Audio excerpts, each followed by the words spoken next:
Hi friends, welcome to our channel. ఈరోజు నేను 2020లో తమిళ్ లాంగ్వేజ్లో రిలీజ్ అయినటువంటి ఒక మంచి క్రైమ్ థ్రిల్లర్ మూవీ స్టోరీని ఎక్స్ప్లెయిన్ చేయబోతున్నాను. అదే లాకప్. ఇక టైం వేస్ట్ చేయకుండా స్టోరీలోకి వెళ్ళిపోదాం. Now let's start our video.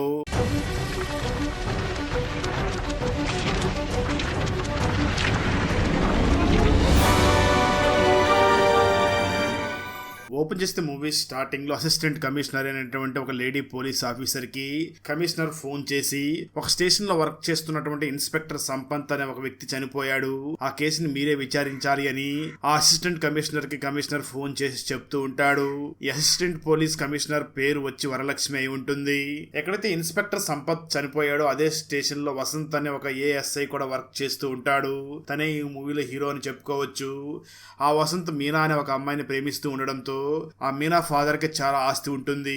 తను మాత్రం వసంత్ని చూసి, నువ్వు ఇంకా ఏఎస్ఐ గానే వర్క్ చేస్తూ ఉన్నావు, నీకు నా కూతుర్ని ఇచ్చి పెళ్లి చేయను, నా కూతుర్ని నీకు ఇచ్చి పెళ్లి చేయాలి అంటే నువ్వు ఎస్ఐగా ప్రమోషన్ సాధించు, అప్పుడే నీకు నా కూతుర్ని ఇస్తాను అని చెప్పి అక్కడి నుంచి పంపించేస్తాడు. దాంతో మీనా కూడా ఆ వసంతకు ఫోన్ చేసి, మా నాన్న చెప్పింది నీకు క్లియర్ గా అర్థమైంది కదా, నువ్వు ఎలాగైనా ఎస్ఐగా ప్రమోషన్ సాధించు, అప్పుడే మనకు పెళ్లి జరుగుతుంది, లేదంటే నన్ను వేరే వాళ్ళకి ఇచ్చి పెళ్లి చేస్తారు, కాబట్టి నువ్వు చాలా తొందరగా ఎస్ఐగా అవ్వాలి అని అంటూ ఉంటుంది. వసంత్ మాత్రం ఆ మీనాతో మాట్లాడుతూ, నేను అదే పని మీద ఉన్నాను కానీ పని జరగడం లేదు అంటూ బాధపడుతూ ఫోన్ పెట్టేస్తాడు. కట్ చేస్తే ఆ తర్వాత వరలక్ష్మి సంపత్ చనిపోయినటువంటి స్టేషన్ దగ్గరికి వచ్చి అక్కడ ఉన్నటువంటి పోలీసులందరినీ కలిసి వాళ్ళందరితో కూడా మాట్లాడుతూ, ముందుగా సంపత్కి శ్రద్ధాంజలి ఘటించి అక్కడ ఉన్నటువంటి పోలీసులందరితో కూడా మాట్లాడుతూ ఉంటుంది. సరిగ్గా అదే సమయంలో వసంత కూడా అక్కడ రావడంతో అక్కడ ఉన్నటువంటి కానిస్టేబుల్స్ అందరూ కూడా వసంతని చూపిస్తూ, మేడం రీసెంట్ గా సముద్రంలో ఒక 4 పిల్లలు మునిగిపోతూ ఉండగా ఈ వసంత వెళ్లి కాపాడాడు అని చెప్తూ ఉంటారు. ఆ మాటలో ఉన్నటువంటి వరలక్ష్మి, ఆ న్యూస్ ని నేను పేపర్లో చూశాను, మంచి పని చేసావు, నువ్వు ఇప్పుడు ఏఎస్ఐగా వర్క్ చేస్తున్నావు కదా, ఖచ్చితంగా నువ్వు త్వరలోనే ఎస్ఐ అవుతావు, బాగా కష్టపడి పని చెయ్యి అని అంటూ ఉంటుంది. ఆ వెంటనే వరలక్ష్మి చనిపోయినటువంటి సంపత్ రూమ్ లోకి వెళ్ళి అక్కడ ఉన్నటువంటి కబోర్డ్ ను ఓపెన్ చేయగా అక్కడ చాలా కండోమ్ ప్యాకెట్స్ తో పాటు అడల్ట్ స్టోరీస్ ఉన్నటువంటి చాలా బుక్స్ కూడా అక్కడ కనబడుతూ ఉంటాయి. దాన్ని చూసినటువంటి వరలక్ష్మి, అంటే ఖచ్చితంగా ఈ సంపత్ ఒక అమ్మాయిల పిచ్చివాడిలాగా ఉన్నాడు అనుకుంటూ ఉంటుంది. సరిగ్గా అదే సమయంలో ఆ స్టేషన్ దగ్గరకు ఒక అబ్బాయి వచ్చి కిటికీ లోపల నుంచి లోపలికి చూస్తూ ఉంటాడు. వరలక్ష్మి ఆ అబ్బాయిని చూడగా తను అక్కడి నుంచి పరిగెట్టి పారిపోతూ ఉంటాడు. దాంతో వెంటనే వెళ్లి తనని పట్టి తీసుకుని వచ్చి, ఎందుకు ఇక్కడికి వచ్చి చూస్తున్నావు అని అడుగుతూ ఉంటుంది. అప్పుడు ఆ అబ్బాయి సమాధానం చెప్తూ, మా అమ్మ 2 రోజులుగా కనిపించడం లేదు, ఎక్కడికి వెళ్ళిందో తెలియడం లేదు, అందుకే కంప్లైంట్ ఇవ్వడం కోసం ఇక్కడికి వచ్చాను అని చెప్తూ ఉంటాడు. సరిగ్గా అదే సమయంలో వరలక్ష్మికి ఒక విషయం గుర్తుకు వస్తుంది. నిజానికి వరలక్ష్మి ఈ స్టేషన్ కి వచ్చిన సమయంలో స్టాఫ్ మొత్తం ఎక్కడికి వెళ్లారు అని అడిగిన సమయంలో, మేడం ఇక్కడ దగ్గరలో బ్రిడ్జి మీద నుంచి ఒక మహిళ దూకి చనిపోయింది, ఆ సంఘటన జరిగినటువంటి ప్లేస్ దగ్గరికి కొంతమంది పోలీసులు వెళ్లారు అని చెప్పి ఉంటారు. ఈ విషయాన్ని గుర్తు చేసుకున్నటువంటి వరలక్ష్మి వెంటనే అక్కడే ఉన్నటువంటి వసంతను చూసి మాట్లాడుతూ, బహుశా అక్కడ చనిపోయినటువంటి మహిళ ఈ అబ్బాయి వాళ్ళ మదర్ కూడా అయి ఉండవచ్చు కదా అని వెంటనే వసంతను చూసి, నువ్వు ఈ విషయం ఆ బాబుకి ఏమీ చెప్పొద్దు, తన డైరెక్ట్ గా ఆ బ్రిడ్జ్ దగ్గరికి తీసుకుని వెళ్ళు, అక్కడ బాడీని ఐడెంటిఫై చేయించు అని చెప్పి వసంతతో పాటు స్టేషన్ దగ్గరికి వచ్చినటువంటి ఆ అబ్బాయిని కూడా పంపిస్తుంది. మరోపక్క బాబు తండ్రి ఫుల్గా తాగి రోడ్డు పక్కన పడిపోయి ఉండడంతో వసంత్ తనను కూడా తీసుకుని అక్కడికి వెళుతూ ఉంటాడు. ఆ తర్వాత వరలక్ష్మి వెంటనే చనిపోయినటువంటి సంపత్ ఇంటి దగ్గరికి వెళ్ళగా అక్కడికి ఆల్రెడీ వీళ్ళ పోలీసులు వచ్చి ఎంక్వైరీ చేస్తూ ఉంటారు. అక్కడే ఉన్నటువంటి మరొక ఏఎస్ఐ అయినటువంటి మూర్తి అక్కడ కేసు గురించి మొత్తం కూడా ఎంక్వైరీ చేస్తూ అక్కడ ఉన్నటువంటి వరలక్ష్మి దగ్గరికి వచ్చి మాట్లాడుతూ, మేడం ఇక్కడంతా కూడా విచారించేశాను, మన సంపత్ని చంపింది రాము అనే ఒక వ్యక్తి చంపాడు, తను చాలా ఇల్లీగల్ బిజినెస్లు చేస్తూ పెద్ద రెవడీగా ఉంటాడు, అతనే ఈ సంపత్ని చంపాడు, అతని స్టేట్మెంట్ కూడా తీసుకున్నాను అంటూ ఉంటాడు. ఆ మాటలు విన్నటువంటి వరలక్ష్మి మాత్రం, అతనికి మన సంపత్కి ఏమిటి సంబంధం, అసలు ఆ రాము మన సంపత్ను చంపవలసిన అవసరం ఏమిటి అని అడుగుతుంది.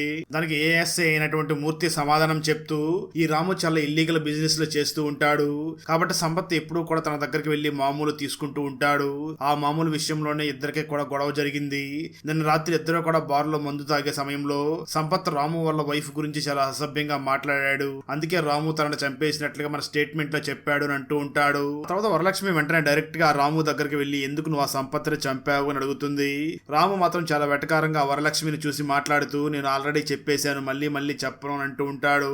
దానికి వరలక్ష్మి వెంటనే రాముని చూసి, సరే నువ్వు తనని ఏ విధంగా చంపావో చూపించు అని అంటుంది. దాంతో ఒక చిన్న కత్తి తీసుకుని వచ్చి ఏ విధంగా చంపాడో మొత్తం కూడా వరలక్ష్మికి చూపిస్తూ ఉండడంతో అది మొత్తం చూసినటువంటి వరలక్ష్మి, ఖచ్చితంగా ఈ సంపత్తిని చంపింది రాము అయితే కాదు, ఎవరో తన చేత ఈ విధంగా మాట్లాడిస్తున్నారు అని చెప్పి తన తను సైలెంట్ గా అక్కడి నుంచి స్టేషన్ కి వెళ్లిపోతుంది. మూర్తి వెంటనే స్టేషన్ కి వచ్చి అక్కడ ఉన్నటువంటి వరలక్ష్మిని చూసి మాట్లాడుతూ ఏమైంది మేడం, ఎందుకు సడన్ గా అక్కడి నుంచి వచ్చేసారు అని అడుగుతూ ఉంటాడు. దానికి ఆ వరలక్ష్మి సమాధానం చెప్తూ ఖచ్చితంగా సంపత్ను చంపింది ఈ రాము కాదు, ఎందుకంటే రాము ఒక చిన్న కత్తిని మాత్రమే చూపిస్తున్నాడు, కానీ ఆ సంపత్ బాడీలో ఇంతకంటే పెద్ద కత్తిని దించి చంపేసి ఉన్నారు. ఖచ్చితంగా ఇతనైతే ఈ హత్య చేయలేదు, ఎవరో అతని చేత ఈ విధంగా చెప్పిస్తున్నట్లుగా ఉన్నారు అని అంటూ ఉంటుంది. మూర్తి మాత్రం ఆ వరలక్ష్మిని చూసి మాట్లాడుతూ మేడం అవన్నీ మనకెందుకు, అతనే ఒప్పుకున్నాడు కదా, ఈ కేసుని క్లోజ్ చేస్తే అయిపోతుంది కదా, ఇది కొంచెం సెన్సిటివ్ కేసు అని అంటూ ఉంటాడు. వరలక్ష్మి వెంటనే ఆ మూర్తిని చూసి మాట్లాడుతూ ఎంత సెన్సిటివ్ కేసు అయినా సరే ఒక సంఘటన జరిగినప్పుడు నిజమైన వాళ్ళనే బయటకు తీసుకుని రావాలి, తప్పు చేసిన వాళ్ళకే శిక్ష పడాలి, నువ్వు ఇప్పుడు ఏఎస్ఐగా ఉన్నావు, అందుకే ఈ కేసును త్వరగా సాల్వ్ చేస్తే నీకు ప్రమోషన్ వస్తుంది అని నువ్వు చాలా కంగారు పడుతున్నావు, నా మాట విను, నిజమైన అంతకుండా పట్టుకుంటే నేనే నీకు ప్రమోషన్ ఇచ్చే విధంగా రికమెండేషన్ చేస్తాను అని అంటూ ఉంటుంది. మరోపక్క వసంత్ ఆ బాబుని తీసుకుని బ్రిడ్జి దగ్గరికి వెళ్లి అక్కడ ఉన్నటువంటి ఆ డెడ్ బాడీని చూడగా తను ఆ బాబు వాళ్ళ అమ్మే అయి ఉంటుంది. దాంతో ఆ బాబు మరియు అక్కడ చనిపోయినటువంటి మహిళ భర్త ఇద్దరు కూడా చాలా గట్టిగా ఏడుస్తూ ఉంటారు. ఆ మహిళను చూసినటువంటి హీరో కూడా చాలా షాక్ అవుతూ ఉంటాడు, ఎందుకంటే ఆ మహిళ వసంత్కి ఇంతకు ముందే తెలిసి ఉంటుంది. దాంతో వసంత్ కొన్ని విషయాలను గుర్తు చేసుకుంటూ ఉండడంతో అవన్నీ కూడా మనకు విజువల్ గా చూపిస్తూ ఉంటారు. నిజానికి చనిపోయినటువంటి ఆ మహిళ పేరు మల్లిక అయి ఉంటుంది. తను వసంత్ ప్రేమిస్తున్నటువంటి మీనా వాళ్ళ ఇంట్లోనే పని మనిషిగా వర్క్ చేస్తూ ఉంటుంది.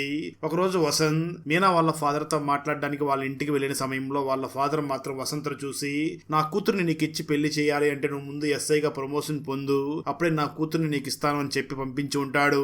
దాంతో వసంత్ చాలా బాధపడుతూ అక్కడి నుంచి వస్తూ ఉంటాడు. ఆ సమయంలో వసంత్ తో పాటు ఉన్నటువంటి మూర్తి వసంత్ను చూసి మీనా ఇంట్లో ఉన్నటువంటి ఆ మల్లికాని చూపిస్తూ ఈవిడెవరు, ఆ మీనా వాళ్ళ అక్క అని అడుగుతూ ఉంటాడు.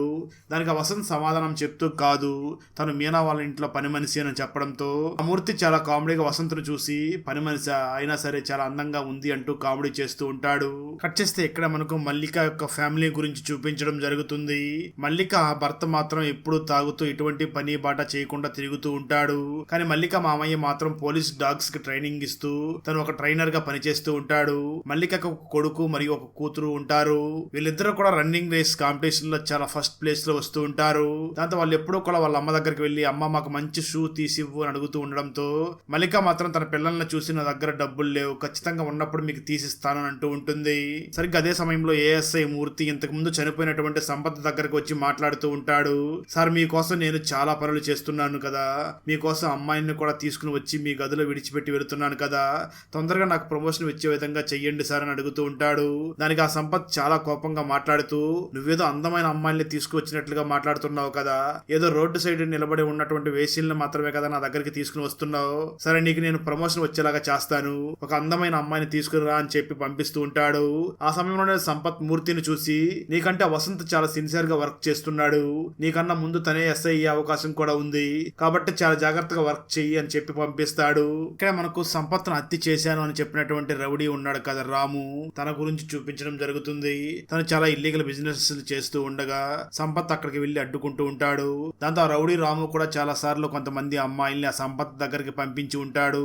అయితే ఆ సంపత్ చాలా చనువుగా రాముని చాలా ఇష్టం వచ్చినట్టుగా తిడుతూ ఉండడంతో ఆ రాము కింద పనిచేస్తున్నటువంటి ఇద్దరు మాట్లాడుకుంటూ మన బాస్ ఏంటి ఆ సంపత్ కి అమ్మాయిల్ని పంపించడం ఏమిటి, మన బాస్ ఎందుకు బ్రోకర్ పని చేస్తున్నాడు అంటూ నవ్వుకుంటూ ఉంటారు.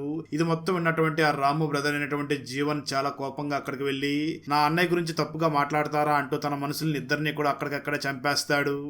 కట్ చేస్తే మరోపక్క మీనా ఇంట్లో వర్క్ చేస్తున్నటువంటి మల్లిక దగ్గరికి తన భర్త చాలా వేగంగా వచ్చి మన అమ్మాయి మెచ్యూర్ అయ్యింది, త్వరగా ఇంటికి రా అని చెప్పి ఇంటికి తీసుకుని వెళ్తాడు. అప్పుడు మల్లిక కూతురు మెచ్యూర్ అయ్యింది అంటే ఖచ్చితంగా ఫంక్షన్ చేయాలి, చాలా డబ్బులు ఖర్చు అవుతుంది అని, ఇప్పుడు ఆ డబ్బులు ఎక్కడ అడగాలి అని చాలా మందిని అడుగుతూ ఉంటుంది, కానీ ఎక్కడా కూడా తనకు డబ్బులు దొరకకుండా ఉంటాయి. దాంతో మల్లిక వెంటనే మనం వర్క్ చేస్తున్నటువంటి ఇంటి దగ్గరికి వెళ్లి అడగాలి అని మీనా ఇంటి దగ్గరికి వెళ్లి తలుపు కొడుతూ ఉంటుంది. సరిగ్గా అదే సమయంలో ఇంట్లో తన ఫాదర్ లేకపోవడంతో మీనా వసంత్ని ఇంటికి పిలిచి ఉండడంతో వసంత్ మీనా ఇద్దరు కూడా రొమాన్స్ చేస్తూ ఉంటారు.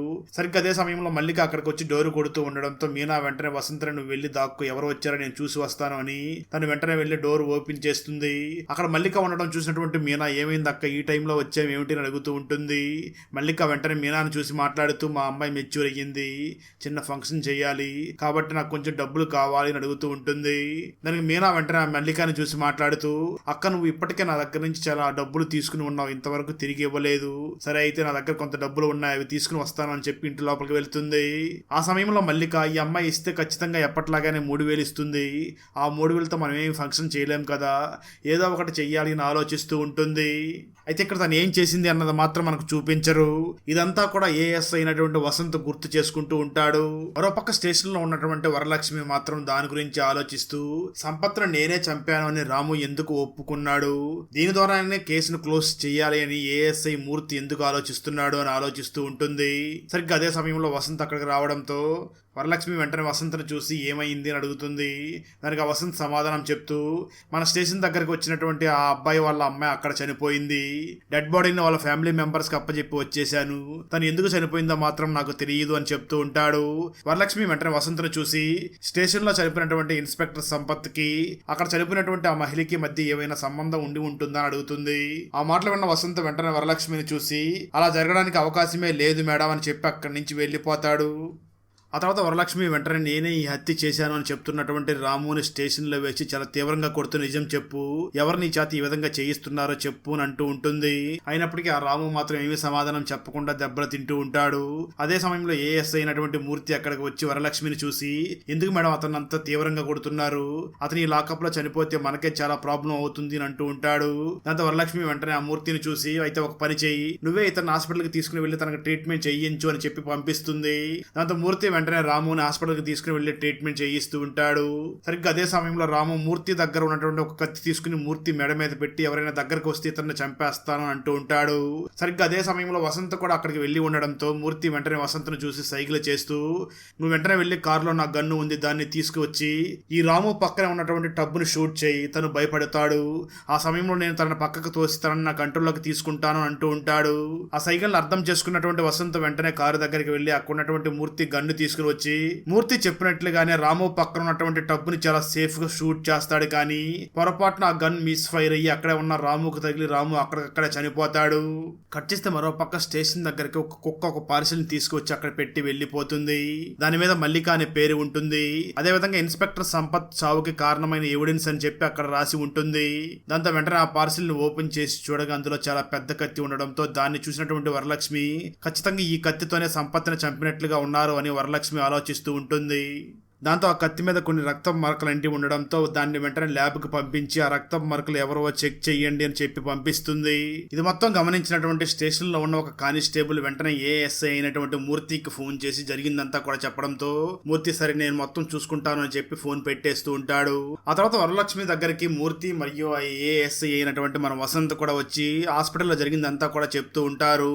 దాంతో వరలక్ష్మి వాళ్ళిద్దరి మీద కూడా చాలా సీరియస్ అవుతూ ట్రీట్మెంట్ చేయించి తీసుకురమ్మని చెప్తే తీసుకుని వెళ్లి చంపేస్తారు అంటూ చాలా కోప్పడి తిడుతూ ఉంటుంది. అప్పుడే వరలక్ష్మికి ఈ మూర్తియే రామును చంపించి ఉంటాడేమో అని అనుమాన పడుతూ ఉంటుంది. సరిగ్గా అదే సమయంలో అక్కడ ఉన్న ఒక కానిస్టేబుల్ వరలక్ష్మిని చూసి మేడం చనిపోయినటువంటి ఆ మల్లిక మన ఏఎస్ఐ అయినటువంటి వసంత్ కి బాగా తెలుసు అని చెప్తాడు. ఆ మాటలు విన్న వరలక్ష్మి వెంటనే వసంత్ను చూసి నిజమా ఆ మల్లిక నీకు తెలుసా అని అడుగుతూ ఉంటుంది. దానికి వసంత్ సమాధానం చెప్తూ అవును మేడం, తను నేను ప్రేమిస్తున్నటువంటి మీనా వాళ్ళ ఇంట్లోనే పనిచేస్తూ ఉంటుంది అని చెప్తాడు. ఆ మాటలు విన్నటువంటి మల్లిక అంటే నేను ఇంతకు ముందు అడిగినప్పుడు ఎందుకు ఈ విషయం చెప్పలేదు అని అప్పటి నుంచి వసంత్ కూడా తన లైట్ గా అనుమానించడం మొదలు పెడుతుంది. కట్ చేస్తే ఆ తర్వాత వరలక్ష్మి డైరెక్ట్ గా మీనా దగ్గరికి వెళ్లి మాట్లాడుతూ నీకు ఆ మల్లిక ఎన్ని సంవత్సరాల నుంచి తెలుసు అని అడుగుతూ ఉంటుంది. దానికి మీనా సమాధానం చెప్తూ మేడం నాకు మల్లిక చాలా సంవత్సరాల నుంచి తెలుసు, తను మా ఇంట్లో పనిచేస్తూ ఉంటుంది, తను ఆ రోజు తన కుమార్తెకి ఏదో ఫంక్షన్ చేయాలని డబ్బులు అడిగింది, అయితే నేను అప్పటికే మల్లికకి చాలా సార్లు డబ్బు ఇచ్చి ఉండడంతో ఒక 3,000 రూపాయలు తీసుకొచ్చి తనకి ఇచ్చాను. ఆ తర్వాత డబ్బులు తీసుకుని వెళ్లిపోయిన తర్వాత రోజే తను చనిపోయింది అని నాకు తెలిసింది, కానీ తను ఎలా చనిపోయిందో నాకు తెలియదు, బహుశా తన భర్త ఒక తాగుబోతు కదా, తను ఏమైనా చంపి ఉండవచ్చు అని చెప్తూ ఉంటుంది. ఆ తర్వాత స్టేషన్కి వచ్చినటువంటి వరలక్ష్మికి చనిపోయినటువంటి ఇన్స్పెక్టర్ సంపత్ యొక్క కాల్ హిస్టరీ మొత్తం దొరుకుతుంది. దానిలో సంపత్ చాలా సార్లు ఏఎస్ఐ అయినటువంటి మూర్తికి ఫోన్ చేసినట్లుగా ఉండడంతో మూర్తిని వెంటనే కస్టడీలోకి తీసుకుని తన గురించి విచారిస్తూ ఉంటుంది. అప్పుడు మూర్తి సమాధానం చెప్తూ మేడం తను ఒక ఇన్స్పెక్టర్, నేను తన కింద పనిచేస్తున్నటువంటి సబార్డినేట్ ని, అందుకే నాకు ఎన్నిసార్లైనా ఫోన్ చేసి ఉండవచ్చు తప్ప నాకు ఈ కేసుకి ఎటువంటి సంబంధం లేదు అని అంటూ ఉంటాడు. అయితే వరలక్ష్మి మాత్రం సంబంధం ఉందో లేదో నేను కనిపెడతాను, నువ్వు మాత్రం ఇక్కడి నుంచి ఇంటికి వెళ్ళిపో వెళ్ళిపో అని మూర్తిని అక్కడి నుంచి పంపించేస్తుంది. ఆ రోజు రాత్రి మూర్తి మన హీరో అయినటువంటి వసంత్కి ఫోన్ చేసి తనను ఒక ప్లేస్ దగ్గరికి రప్పిస్తాడు. వసంత్ కూడా ఆ ప్లేస్ దగ్గరికి వెళుతూ ఉండగా తనను ఎవరో ఒక గ్యాంగ్ ఫాలో అవుతూ ఉంటుంది. అది మరి ఎవరో కాదు, రాము వాళ్ళ తమ్ముడు ఉన్నాడు కదా జీవన్, తన అన్నయ్య అయినటువంటి రాముని వసంతే చంపాడు అని వసంతను చంపడం కోసం తన గ్యాంగ్ ని తీసుకుని వసంతనే ఫాలో అయ్యి వస్తూ ఉంటాడు.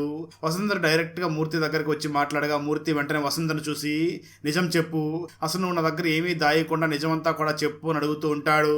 ఇప్పుడే తిరిగి మళ్ళీ ఆ ఫ్లాష్ బ్యాక్ కంటిన్యూ అవ్వడం మొదలవుతుంది. ఒకరోజు వసంత్ మరియు మూర్తి ఇద్దరు కూడా భోజనం చేయడం కోసం ఒక హోటల్ దగ్గరికి వెళ్లి ఉన్న సమయంలో మూర్తి వెంటనే వసంత్కి తన ఫోన్ ఇచ్చి దీన్ని వెంటనే ఛార్జింగ్ లో పెట్టిరా, ఇంతలోపు నీ ఫోన్ ఇచ్చెళ్ళు, ఒక అర్జెంట్ ఫోన్ కాల్ చేసుకోవాలి అని. వసంత్ ఫోన్ ని తీసుకున్నటువంటి మూర్తి ఆ ఫోన్ లో మొత్తం చెక్ చేస్తూ ఉంటాడు. అప్పుడే మూర్తికి వసంత్కి సంబంధించినటువంటి ఒక ప్రైవేట్ వీడియో కూడా అక్కడ దొరుకుతుంది. అదేమిటి అంటే నిజానికి వసంత్ మీనా వాళ్ళ ఇంట్లో వాళ్ళ పేరెంట్స్ లేనప్పుడు తన దగ్గరికి వెళ్లి రొమాన్స్ చేశాడు కదా, అదంతా కూడా వీడియో రికార్డ్ చేసి పెట్టుకుని ఉండి ఉంటాడు. ఎందుకంటే తన మామ మీనానిచ్చి తనకు పెళ్లి చేయడానికి ఒప్పుకోవడం లేదు అని తన మామకి ఈ వీడియోని చూపించి బ్లాక్ మెయిల్ చేసి మీనాని పెళ్లి చేసుకోవడం కోసం ఆ విధంగా ప్లాన్ చేసి వీడియో రికార్డ్ చేసి ఉండి ఉంటాడు. అదంతా చూసినటువంటి మూర్తి వెంటనే ఎవరికి తెలియకుండా తన దగ్గర ఉన్నటువంటి ఫోన్ లోకి ఆ వీడియోని సెండ్ చేసుకుంటాడు. కొంతసేపటి తర్వాత వసంత్ మూర్తి దగ్గరికి రాగా మూర్తి వెంటనే వసంతను చూసి నార్మల్ గా మాట్లాడుతూ ఇంతకీ నీ ప్రేమ వ్యవహారం ఎక్కడి వరకు వచ్చింది, పెళ్ళి ఎప్పుడు అని అడుగుతూ ఉంటాడు. దానికి వసంత్ సమాధానం చెప్తూ ఎక్కడ మా మామ అసలు ఒప్పుకోవడం లేదు, అందుకే నేను ఒక కన్నింగ్ ప్లాన్ కూడా చేశాను. అది నేను మీనాతో క్లోజ్గా ఉన్న సమయంలో ఒక వీడియోని రికార్డ్ చేసుకుని దాన్ని బ్లాక్మెయిల్ చేసి మీనాని పెళ్లి చేసుకోవాలనుకున్నాను, కానీ మధ్యలోనే ఆ మల్లిక వచ్చి డోర్ కొట్టింది, ఆ ప్లాన్ కూడా అలా నాశనం అయ్యింది అని అంటూ ఉంటాడు. అప్పుడు మూర్తి వెంటనే వసంతను చూసి మాట్లాడుతూ అది సరే, మన ఇన్స్పెక్టర్ గారు తన ఇంటిని క్లీన్ చేయడం కోసం పని మనిషిని తీసుకురమ్మని చెప్పి నాకు మాటికి ఫోన్ చేస్తున్నారు. ఈ ఏరియాలో పని వాళ్ళు చాలా ఎక్కువ మంది దొరుకుతారు, వెళ్ళి ఆ ఏరియాలో వెతుకుదామని చెప్పి ఒక ఏరియా దగ్గరికి వెళ్ళగా సరిగ్గా అదే ఏరియాలో మల్లిక తన కూతురు ఫంక్షన్ ని చాలా గ్రాండ్ గా చేస్తూ ఉంటుంది. అది చూసినటువంటి మూర్తి మరియు వసంత్ ఇద్దరు కూడా ఆ ఫంక్షన్ దగ్గరికి వెళ్లి భోజనం చేస్తూ ఉంటారు.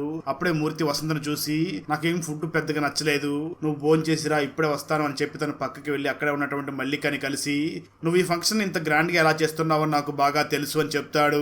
ఎందుకంటే ఈ మూర్తి ఇంతకు ముందు వసంత్ మొబైల్లో ఉన్నటువంటి వీడియోని చెక్ చేసిన సమయంలో ఆ వీడియోలో వసంత్ మీనాతో ఏమి రొమాన్స్ చేసి ఉండడు, కానీ ఆ వీడియోలో అప్పుడు అక్కడికి డబ్బులు తీసుకోవడానికి వచ్చినటువంటి మల్లిక మాత్రం 3,000 నాకేం సరిపోతుంది అని అక్కడ టేబుల్ మీద ఉన్నటువంటి బంగారం మొత్తం కూడా కొట్టేసి అక్కడి నుంచి ఆ బంగారాన్ని బయటకు తీసుకువెళ్లి అమ్మేసి ఆ డబ్బులతో అక్కడ ఫంక్షన్ చేస్తూ ఉంటుంది. అలా ఆ వీడియోలో ఉన్నదంతా చెప్పినటువంటి మూర్తి వెంటనే ఆ మల్లికని చూసి మాట్లాడుతూ ఇప్పుడు నేను ఈ విషయం మీనా వాళ్ళ ఫాదర్ కి చెప్తే ఏమవుతుందో తెలుసా, నువ్వేం కంగారు పడక, నేనేం చెప్పను, కానీ నువ్వు దానికి బదులుగా నాకు ఒక ఫేవర్ చెయ్యాలి అని చెప్తూ ఉంటాడు. నువ్వు ఈ ఏరియా ఇన్స్పెక్టర్ అయినటువంటి సంపత్ ఉన్నాడు కదా, అతనితో నువ్వు ఒక రోజు రాత్రి గడిపి రావాలి, నువ్వేం కంగారు పడకు, ఈ విషయం బయట ఎవరికి తెలియదు, అసలు ఎటువంటి ఇబ్బంది కూడా రాదు, నిన్ను మా వాడు తీసుకుని వెళతాడు అని చెప్పి అక్కడ భోజనం చేస్తున్నటువంటి వసంత్ని చూపిస్తాడు. దూరంగా భోజనం చేస్తున్నటువంటి వసంత్ అది చూసి బహుశా ఈ మూర్తి మల్లిక దగ్గరికి వెళ్లి పని మనిషి కావాలని మాట్లాడుతున్నట్లుగా ఉన్నాడు అనుకుంటూ ఉంటాడు. ఆ తర్వాత వసంత్ వెంటనే మల్లికని ఇన్స్పెక్టర్ దగ్గరికి తీసుకుని వెళతాడు, కానీ నిజానికి అక్కడ మల్లిక పని మనిషిగా జాయిన్ అవడం కోసం వస్తుందేమో అనుకుంటాడు, కానీ ఈ మల్లిక ఆ రోజు రాత్రి ఇన్స్పెక్టర్ సంపత్తో గడపడానికి వస్తున్న విషయం మాత్రం వసంత్కి ఏమాత్రం తెలిసి ఉండదు. ఆ తర్వాత వసంత్ మల్లిక అని సంపత్ ఇంటి దగ్గరికి తీసుకుని వెళ్లి తనను చూసి నువ్వు ఇంటి లోపలికి వెళ్లి క్లీన్ చెయ్యి అని చెప్తూ ఉంటాడు. అప్పుడే ఇన్స్పెక్టర్ సంపత్ వసంత్ను చూసి వసంత్ నువ్వు ఇంట్లో పని చేయవద్దు, బయటికి వెళ్లి నా కార్ ని క్లీన్ చెయ్యి అని చెప్తాడు. దాంతో వసంత్ వెంటనే ఆ ఇంట్లో వండకుండా బయటకు వచ్చి బయట ఉన్నటువంటి కార్ ని క్లీన్ చేసి ఆ కార్లోనే పడుకుని నిద్రపోతూ ఉంటాడు. అలా వసంత్ ఆ కార్లో పడుకుని నిద్రపోతూ ఉన్న సమయంలో సడన్ గా ఇన్స్పెక్టర్ రూమ్ లో నుంచి అరుపులు వినిపిస్తాయి. దాంతో తను చాలా భయపడుతూ లోపలికి వెళ్లి చూడగా అప్పటికే అక్కడ మల్లిక మరియు వసంత్ ఇద్దరు కూడా ఒకరి మీద ఒకరు అటాక్ చేసుకుని చనిపోయి ఉంటారు. దాన్ని చూసినటువంటి వసంత్ చాలా భయపడిపోయి ఏఎస్ఐ అయినటువంటి మూర్తికి ఫోన్ చేసి అక్కడికి పిలిపిస్తాడు. అప్పుడు వసంత్ మూర్తిని చూసి మాట్లాడుతూ ప్లీజ్ సార్ నన్ను ఇందులో ఇన్వాల్వ్ చేయొద్దు, నన్ను వదిలేయండి, వెళ్ళిపోతానని అంటూ ఉంటాడు. మూర్తి వెంటనే రౌడీ అయినటువంటి రాముకు ఫోన్ చేసి నువ్వు ఎప్పటి నుంచో కూడా సంపత్ని చంపాలనుకుంటూ ఉన్నావు కదా, తను ఈ రోజు ఆల్రెడీ నిజంగానే చనిపోయాడు, నువ్వు ఒక ఫేవర్ చెయ్యి, తనను నువ్వే చంపావు అన్నట్లుగా లొంగిపో, ఆ తర్వాత నిన్ను నేను బయటికి తీసుకుని వస్తాను అని చెప్తాడు. దానికి ఆ రాము కూడా ఒప్పుకుని అక్కడికి బయలుదేరి వచ్చి ఉంటాడు. ఆ సమయంలో వసంత్ మరియు మూర్తి ఇద్దరు కూడా మాట్లాడుకుంటున్న సమయంలోనే వసంత్కి తన ప్రైవేట్ వీడియో మూర్తి దగ్గర ఉంది అని తెలుసుకుని వెంటనే మూర్తి షర్ట్ పట్టుకుని నా వీడియో నాకు ఇవ్వు అని అడుగుతూ ఉంటాడు. మూర్తి మాత్రం వసంత్ను చూసి నీ వీడియో నీకు కావాలి అంటే ఇలా కాలర్ పట్టుకుని అడిగితే ఎవరు, మర్యాదగా రెస్పెక్ట్ ఇచ్చి అడగాలి, నువ్వు ఈ విధంగా కాలర్ పట్టుకుంటే వెంటనే ఇంటర్నెట్ లో అప్లోడ్ చేస్తాను, చాలా వైరల్ అవుతుంది అని బ్లాక్ మెయిల్ చేయడం మొదలు పెడతాడు. అలా బ్లాక్ మెయిల్ చేస్తున్నటువంటి మూర్తి వెంటనే అక్కడి నుంచి బయలుదేరి వెళ్లిపోగా సరిగ్గా అదే సమయంలో వసంత్ దగ్గరికి రాము వాళ్ళ తమ్ముడైనటువంటి జీవన్ వచ్చి అటాక్ చేస్తాడు. ఆ సమయంలో జీవన్ మరియు వసంత్ మధ్య చాలా ఫైట్ జరుగుతూ ఉన్న సమయంలో వసంత్ జీవన్కి ఏదో చెప్తూ ఉంటాడు, కానీ తను ఏం చెప్పాడో అన్న విషయం మాత్రం ఇక్కడైతే అర్థం కాదు. కట్ చేస్తే ప్రెజెంట్ లో మూర్తి ఇంటి దగ్గరికి మల్లిక వాళ్ళ కుమార్తె వచ్చి మాట్లాడుతూ నీతో పాటు పనిచేస్తున్నటువంటి ఆ ఏఎస్ఐ వసంత్ చాలా చెడ్డవాడు అని అంటుంది. దానికి మూర్తి ఏమైంది అని అడగ్గా అప్పుడే ఆ మల్లిక వాళ్ళ అమ్మాయి జరిగింది చెప్పడం మొదలు పెడుతుంది. ఆ రోజు రాత్రి వసంత్ మల్లికని తన బైక్ మీద ఎక్కించుకుని వెళుతూ ఉండడంతో అది చూసినటువంటి మల్లిక కూతురు మా అమ్మని ఎక్కడికి తీసుకుని వెళుతున్నారు అని వెంటనే తన సైకిల్ తొక్కుకుంటూ ఆ కారుని ఫాలో అవుతూ ఇన్స్పెక్టర్ సంపత్ వాళ్ళ ఇంటి దగ్గరికి వెళ్లి ఉంటుంది. సరిగ్గా అదే సమయంలో సంపత్ మల్లిక దగ్గరికి వెళ్ళడానికి రెడీ అవుతూ ఉంటాడు. అప్పటికి అక్కడికి మల్లిక కూతురు రావడంతో వసంత సంపత్ను చూసి మాట్లాడుతూ మల్లిక వాళ్ళ అమ్మాయి తనని చూడడానికి వచ్చింది అని చెప్తూ ఉంటాడు. దానికి సంపత్ మాత్రం వసంతను చూసి అయితే తనని హాల్లో కూర్చోబెట్టి టీవీ ఆన్ చేయి, టీవీ చూస్తూ ఉంటుంది అని చెప్పి సంపత్ వెళ్లిపోతాడు. వసంత్ కూడా ఆ పాపను తీసుకుని వెళ్లి హాల్లో కూర్చోబెట్టి టీవీ ఆన్ చేసి తను మాత్రం అక్కడి నుంచి బయటకు వచ్చి కారు కడుక్కుంటూ ఉంటాడు. ఆ సమయంలో సంపత్ మల్లిక దగ్గరికి వెళ్ళడానికి రెడీ అయ్యి అక్కడి నుంచి వెళుతూ అక్కడ హాల్లో కూర్చుని ఉన్నటువంటి మల్లిక కూతురుని చూసి వెంటనే మల్లిక కూతురుతో అసభ్యంగా ప్రవర్తించడం మొదలు పెడతాడు. దాంతో మల్లిక అక్కడికి వచ్చి తన మీద అటాక్ చేస్తూ ఉంటుంది. అలా వాళ్ళిద్దరి మధ్య కూడా గొడవ జరుగుతూ ఉండడంతో ఆ గొడవ మధ్యలో మల్లిక కూతురు అక్కడికక్కడే స్పృహ కోల్పోయి కింద పడిపోతుంది. కట్ చేస్తే కొంతసేపటి తర్వాత మల్లిక కూతురు స్పృహలోకి రాగా తనని కాళ్ళు పట్టుకుని వసంత లాక్కుని వెళుతూ ఉంటాడు. అది చూసినటువంటి మల్లిక కూతురు అక్కడే పక్కన తన అమ్మ శవం కూడా పడిపోయి ఉండడంతో ఒక కత్తి తీసుకుని వసంత మీద అటాక్ చేసి అదే సమయంలో అక్కడికి వస్తున్నటువంటి సంపత్ గొంతు కోసు కూడా చంపేస్తుంది. ఆ తర్వాత మల్లిక కూతురు వెంటనే వసంతను చూసి అసలు ఇదంతా కూడా నువ్వే చేసావు, మా అమ్మని నువ్వే కదా ఇక్కడికి తీసుకుని వచ్చావు, ఇదంతా నువ్వే చేసావు అంటూ చాలా కోపంగా వసంతని తిడుతూ ఉంటుంది. వసంత మాత్రం మల్లిక కూతుర్ని చూసి నన్ను అర్థం చేసుకో, నాకు దీనికి ఎటువంటి సంబంధం లేదు అని ఆ మల్లిక కూతురికి అర్థమయ్యే విధంగా చెప్పే ప్రయత్నం చేయబోతూ ఉంటాడు. అయితే మల్లిక కూతురు మాత్రం వసంతని తిడుతూ అక్కడి నుంచి కోపంగా వెళ్లిపోతుంది. వసంత కూడా ఆ పాపను వెతుక్కుంటూ బయటికి వెళ్తాడు, కానీ అప్పటికే మల్లిక కూతురు అక్కడి నుంచి దూరంగా వెళ్లిపోయి దాక్కుని తనను చూస్తూ ఉంటుంది. ఆ తర్వాత వసంత వెంటనే డైరెక్ట్ ఇంటి లోపలికి వెళ్లి అక్కడ ఉన్నటువంటి రక్తం మరకలన్నింటినీ కూడా తుడిసేసి వెంటనే తను పోలీస్ డ్రెస్ లోకి మారి మూర్తికి ఫోన్ చేసి అక్కడికి పిలిపించి నాకు ఇక్కడ భయంగా ఉంది అని చెప్పి అక్కడి నుంచి వెళ్లిపోయి ఉంటాడు. దాని తర్వాతే మూర్తి రాముని అక్కడికి పిలిచి తను ఈ విధంగా ప్లాన్ చేసి ఉంటాడు. స్టోరీ ప్రెజెంట్ వస్తుంది. విషయం మొత్తం కూడా ఆ పాప ద్వారా తెలుసుకున్నటువంటి మూర్తి వెంటనే రాముకి ఫోన్ చేసి నీతో మాట్లాడాలి అని చెప్పి ఒక ప్లేస్ కి పిలిచి ఉంటాడు.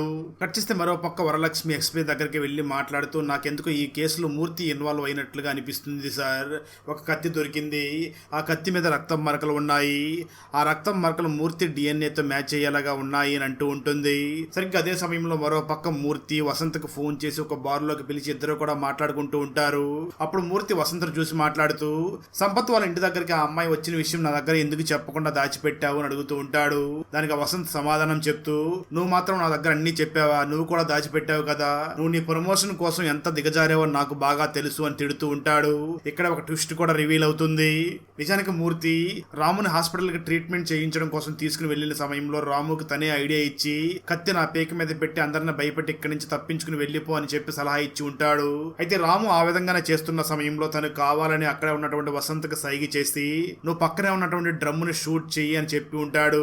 దాంతో వసంత కూడా ఆ రామును భయపెట్టడం కోసం పక్కనే ఉన్నటువంటి ఆ డ్రమ్ముని షూట్ చేస్తాడు. కానీ సరిగ్గా వసంత ఆ డ్రమ్మును షూట్ చేస్తున్న సమయంలో అక్కడే ఉన్నటువంటి మూర్తి రాముని ఆ డ్రమ్ము దగ్గరికి తోసేయడంతో బుల్లెట్ వచ్చి రాముకు తగిలి అక్కడికక్కడే చనిపోయి ఉంటాడు. ప్రజెంట్ ఈ విషయం తెలుసుకున్నటువంటి వసంత వెంటనే మూర్తిని చేసి ఎందుకు ఆ విధంగా చేశావు అని అడుగుతూ ఉంటాడు. దానికి ఆ మూర్తి చాలా వెటకారంగా మాట్లాడుతూ నీకు ఇంకొక విషయం చెప్పనా, ఆ రామును చంపింది నేనే, నీకు మరొక విషయం కూడా చెప్తాను విను.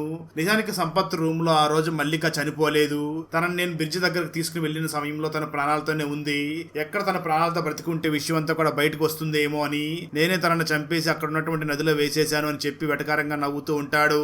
ఇదంతా ఎందుకు చేశానో తెలుసా, నువ్వేమో సిన్సియర్ గా డ్యూటీ చేస్తున్నావు, నాకంటే ముందు నువ్వెక్కడ ఎస్ఐ అవుతావు అన్న బాధతోని ఈ విధంగా చేశాను, ఇప్పుడు ఖచ్చితంగా ఈ కేసు సాల్వ్ చేసినందుకు నాకు ఎస్ఐ పోస్ట్ వస్తుంది, కాబట్టి వెంటనే వెళ్లి నాకు సిగరెట్ తీసుకురా అని చెప్పి అక్కడి నుంచి వసంతను బయటకు పంపిస్తాడు. అలా బయటకు వచ్చినటువంటి వసంత్ వెంటనే అక్కడే ఉన్నటువంటి రాము తమ్ముడైనటువంటి జీవన్ ని చూసి సైగి చేస్తాడు. ఇక్కడే మనకు ఇంతకు ముందు జీవన్ మరియు ఈ వసంత్ ఇద్దరు కూడా కొట్టుకున్నప్పుడు ఏం మాట్లాడుకున్నారో అన్న విషయాన్ని చూపించడం జరుగుతుంది. జీవన్ వసంత్ మీద అటాక్ చేసిన సమయంలో వసంత్ జీవన్ ని చూసి నా మాట విను, మీ అన్నయ్య అయినటువంటి రాముని నేను చంపలేదు, అసలు మీ అన్నయ్యని ఎవరు చంపారో నాకు కొంత టైం ఇస్తే నేను వాళ్ళని కనిపెట్టి నీకు చెప్తాను అని చెప్పి ఉంటాడు. అందుకోసమే వసంత్ ఇంతకుముందు మూర్తి మాట్లాడిన విషయాలన్నింటినీ కూడా సీక్రెట్ గా ఒక వీడియో రికార్డ్ చేసి ఉంటాడు. ఆ రికార్డ్ ని కూడా జీవన్ కి పంపించి ఉండడంతో జీవన్ వెంటనే మా అన్నయ్య రామును చంపింది వసంత్ కాదు మూర్తిని చంపాడు అని చాలా కోపంతో రగిలిపోతూ వెంటనే మూర్తి దగ్గరికి వెళ్లి తనని చాలా తీవ్రంగా కొడుతూ ఉంటాడు. మరోపక్క వరలక్ష్మి ఆ కత్తి మీద ఉన్నటువంటి రక్తాన్ని పరీక్షించగా ఆ రక్తం మరియు ఫింగర్ ప్రింట్స్ మూర్తివి కాదు అని తెలియడంతో ఎవరు ఉంటాయి అని వరలక్ష్మి చాలా తీవ్రంగా ఆలోచిస్తూ ఉంటుంది. మరోపక్క వసంత్ నేనే తప్పు చేయలేదు అని మల్లిక కూతురు దగ్గర చెప్పడం కోసం మల్లిక కూతురు ఉన్నటువంటి ఇంటి దగ్గరికి వెళ్ళగా అప్పటికే ఈ కేసుని విచారిస్తున్నటువంటి వరలక్ష్మి అక్కడికి వెళ్లి ఉంటుంది. దాంతో వసంత్ ఇప్పుడు అక్కడికి వెళ్తే మనం దొరికిపోతామని చెప్పి అక్కడి నుంచి పక్కకి వెళ్లిపోతాడు. మరోపక్క గ్రౌండ్ లో మల్లిక వాళ్ళ మామయ్య డాగ్స్ కి ట్రైనింగ్ ఇస్తూ ఉంటాడు కదా, తన మనవడిని చూసి మాట్లాడుతూ ఈ కేసులో మనం వసంత్ని ఇరికించడం కోసం వసంత్ ఫింగర్ ప్రింట్స్ ఉన్నటువంటి కత్తిని పోలీస్ స్టేషన్ దగ్గరికి కుక్కతో పంపించాం కదా, అయినప్పటికీ తను తప్పించుకున్నాడు. ఎలాగైనా ఈ వసంత్ని ఈ కేసులో ఇరికించాలి అని మాట్లాడుతూ ఉంటాడు. సరిగ్గా అదే సమయంలో వసంత్ అక్కడికి రావడంతో వాళ్ళు ఒక్కసారిగా షాక్ అవుతూ ఉండగా వసంత వెంటనే మల్లిక మామయ్య మరియు మల్లిక కొడుకుని చూసి మాట్లాడుతూ నేను చెప్పేది వినండి, నేను ఏ తప్పు చేయలేదు అని అంటూ ఉంటాడు. అయినప్పటికీ ఆ మల్లిక కొడుకు వినకుండా తన మీద అటాక్ చేస్తూ ఉండగా ఇంతలో అక్కడికి మల్లిక కూతురు కూడా వచ్చి తన మీద అటాక్ చేస్తూ వెంటనే తన తమ్ముడిని చూసి నాకు బాగా గుర్తుంది, ఆ రోజు మన అమ్మని ఇతను మరియు ఆ ఇన్స్పెక్టర్ ఇద్దరు కలిసి చంపేశారు. నాకు స్పృహ వచ్చే సమయానికి ఇతడు నాతో తప్పుగా ప్రవర్తించడం కోసం నా కాళ్ళు పట్టుకుని పక్కకు లాక్కుని వెళుతూ ఉన్నాడు. వీళ్ళే మన అమ్మని చంపేశారు అని చెప్తూ ఉంటుంది. అదే నిజమని నమ్మినటువంటి మల్లిక కొడుకు కూడా చాలా తీవ్రంగా మన వసంత మీద అటాక్ చేయడం మొదలు పెడతాడు. అయితే వసంత మాత్రం వాళ్ళిద్దరినీ కూడా అతి కష్టం మీద వెంటనే వాళ్ళిద్దరికీ కూడా ఒక వీడియోని చూపించడం మొదలు పెడతాడు. ఆ వీడియోలో మూర్తి బార్లో మాట్లాడినటువంటి విషయాలన్నీ కూడా ఉంటాయి. అదంతా చూసినటువంటి మల్లిక కూతురు అంటే వసంత మనతో ఏమి తప్పుగా ప్రవర్తించలేదు అని అనుకుంటూ ఉంటుంది. అక్కడ వసంత మల్లిక కూతుర్ని చూసి నిజానికి ఆ రోజు ఏం జరిగిందో చెప్పనా, ఆ రోజు రూమ్ లో నుంచి శబ్దం వినిపిస్తూ ఉన్న సమయంలో నేను లోపలికి వచ్చాను, అప్పుడే నువ్వు అక్కడ స్పృహ కోల్పోయి ఉన్నావు. అయినప్పటికీ ఆ ఇన్స్పెక్టర్ మల్లిక కూతురుతో తప్పుగా ప్రవర్తించడం కోసం అక్కడికి వస్తూ ఉండడంతో ఆ సమయంలో ఎలాగైనా ఈ అమ్మాయిని కాపాడాలి అని వసంత వెంటనే ఆ మల్లిక కూతురు కాళ్ళు పట్టుకుని అక్కడి నుంచి పక్క గదిలోకి లాక్కుని వెళ్లి ఉంటాడు. కానీ అప్పుడే స్పృహలోకి వచ్చినటువంటి మల్లిక కూతురు మాత్రం ఇతను నా మీద అత్యాచారం చేయబోతున్నట్లుగా ఉన్నాడు అని అపార్థం చేసుకుని కత్తి తీసుకుని తన మీద అటాక్ చేసి ఉంటుంది. ఇప్పుడు ప్రజెంట్ ఆ వీడియోను చూసి మొత్తం తెలుసుకున్నటువంటి ఆ మల్లిక కొడుకు మరియు కూతురు ఇద్దరు కూడా వసంత్ ఏ తప్పు చేయలేదు అని వసంత్ని ఏమీ అనకుండా అక్కడి నుంచి వెళ్లిపోతారు. అదే సమయంలో మూర్తి బార్లో మాట్లాడినటువంటి వీడియో మొత్తాన్ని కూడా డిపార్ట్మెంట్ కి షేర్ చేయడంతో తప్పు మొత్తం మూర్తి చేశాడు అని తెలుసుకుని వెంటనే కేసుని క్లోజ్ చేస్తారు. ఆ తర్వాత వసంత్ ఎప్పటి నుంచి ఎదురు చూస్తున్నటువంటి ఎస్ఐ పోస్ట్ కూడా తనకు వస్తుంది. ఆ విధంగా వసంత్ ఎస్ఐ అయ్యి డ్యూటీ చేస్తూ ఉంటాడు. ఆ తర్వాత వసంత్ వెంటనే పోలీసుల డేటాబేస్ లోకి లాగిన్ అయ్యి పోలీసులకి ఇంతకుముందు ఒక కత్తి దొరికింది కదా, దానిలో ఉన్నటువంటి రక్తం మరకల్ని టెస్ట్ చేసినటువంటి వాళ్ళకి ఒక రక్తం మరకలు పోలీస్ ఆఫీసర్ సంపత్ అయి ఉంటాయి, రెండవ రక్తం మరకలు ఎవరో మాకు తెలియదు అని చెప్పి ఉంటారు. నిజానికి కత్తి మీద ఉన్నటువంటి రెండవ రక్తం మరకలు మరి ఎవరో కాదు వసంతవే అయి ఉంటాయి. దాంతో వసంత్ అలాంటి ఎవిడెన్స్ ఉంటే మనకు చాలా ప్రమాదం అని వెంటనే ఆ ఎవిడెన్స్ మొత్తం కూడా డిలీట్ చేసేస్తాడు. ఆ తర్వాత ఎస్ఐగా ప్రమోషన్ రావడంతో వెంటనే తను ప్రేమించినటువంటి మీనా దగ్గరికి వెళ్లి మీనాని కూడా పెళ్లి చేసుకుంటాడు. అక్కడతో ఈ మూవీ అయిపోతుంది. సిటీలో వరుస హత్యలు చేస్తున్నది ఎవరు, ఎందుకు అలా చేస్తున్నాడు, ఆ కిల్లర్ సిటీలో ఉన్న ట్విన్స్ ను మాత్రమే ఎందుకు చంపుతున్నాడు, పోలీస్ ఆఫీసర్ ఎందుకు అరెస్ట్ అయ్యి జైలుకి వెళ్ళాడు, ఆ సీరియల్ కిల్లర్ బర్త్డే రోజునే ట్విన్ బ్రదర్స్ లో ఒకరిని హత్య చేయడానికి గల కారణం ఏమిటి, సొంత తమ్ముడే ఎందుకు అన్నని షూట్ చేసి చంపాడు, చివరకు పోలీసులు ఆ సీరియల్ కిల్లర్ని పట్టుకున్నారా లేదా అన్నదే 2025లో తమిళ్ మరియు తెలుగు లాంగ్వేజ్లో రిలీజ్ అయినటువంటి 11 మూవీ స్టోరీ. మూవీ మాత్రం మంచి ట్విస్టులతో చాలా బాగుంటుంది. ఈ ఫుల్ మూవీ స్టోరీని తెలుగులో వినాలి అనుకుంటే ఈ వీడియో డిస్క్రిప్షన్లో ఉన్న లింక్ని క్లిక్ చేసి చూడండి. Thanks for watching friends. Video నచ్చినట్లయితే లైక్ చేసి ఒక చిన్న కామెంట్ చేస్తే మాకు నెక్స్ట్ వీడియో చేయడానికి ఎంకరేజింగ్గా ఉంటుంది. అలాగే ఛానల్ని సబ్స్క్రైబ్ చేసి పక్కనే ఉన్న బెల్ ఐకాన్ని క్లిక్ చేసి సపోర్ట్ చేయండి. Thanks for watching. జై హింద్.